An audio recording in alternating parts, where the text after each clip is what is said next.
പ്രിയപ്പെട്ട സഹോദരി സഹോദരന്മാരെ, ഞങ്ങൾ നിങ്ങൾക്കായി ഒരു സദ്വാർത്തയുമായിട്ടാണ് വന്നിട്ടുള്ളത്. 2025 ജനുവരി 1 മുതൽ 365 തലക്കെട്ടുകൾ ഉൾപ്പെടുത്തിക്കൊണ്ടുള്ള വർഷം മുഴുവൻ പ്രാർത്ഥിച്ച് ധ്യാനിക്കാനുള്ള വചനങ്ങൾ ഞങ്ങൾ പങ്കുവയ്ക്കുന്നു. എല്ലാ ദിവസവും ഞങ്ങൾ ഒരു തലക്കെട്ടും അതുമായി ബന്ധപ്പെട്ട വചനങ്ങളും അയച്ചു തരുന്നതായിരിക്കും. വചനങ്ങൾ കേട്ട് ധ്യാനിച്ച് അനുഗ്രഹം പ്രാപിക്കാൻ ഞാൻ നിങ്ങളെ പ്രോത്സാഹിപ്പിക്കുകയാണ്. ദയവായി സബ്സ്ക്രൈബ് ചെയ്യുകയും നിങ്ങളുടെ കൂട്ടുകാരുമായി പങ്കുവയ്ക്കുകയും ചെയ്യുക. നന്ദി.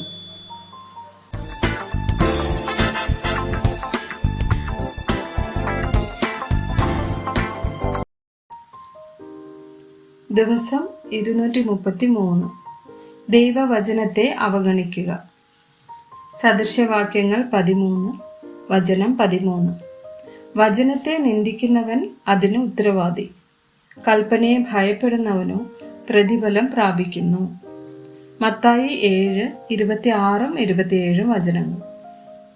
എൻ്റെ ഈ വചനങ്ങളെ കേട്ട് ചെയ്യാത്തവനൊക്കെയും മണലിന്മേൽ വീട് പണിത മനുഷ്യനോട് തുല്യനാകുന്നു. വൻമഴ ചൊരിഞ്ഞു, നദികൾ പൊങ്ങി, കാറ്റടിച്ചു, ആ വീട്ടിന്മേൽ അലച്ചു, അത് വീണു, അതിൻ്റെ വീഴ്ച വലിയതായിരുന്നു. മാർക്കോസ് 7, വചനം 9. പിന്നെ അദ്ദേഹം വീണ്ടും പറഞ്ഞു, സ്വന്തം പാരമ്പര്യങ്ങൾ പാലിക്കാൻ വേണ്ടി കൗശലപൂർവം നിങ്ങൾ ദൈവകൽപ്പനകളെ വിട്ടുകളഞ്ഞിരിക്കുന്നു.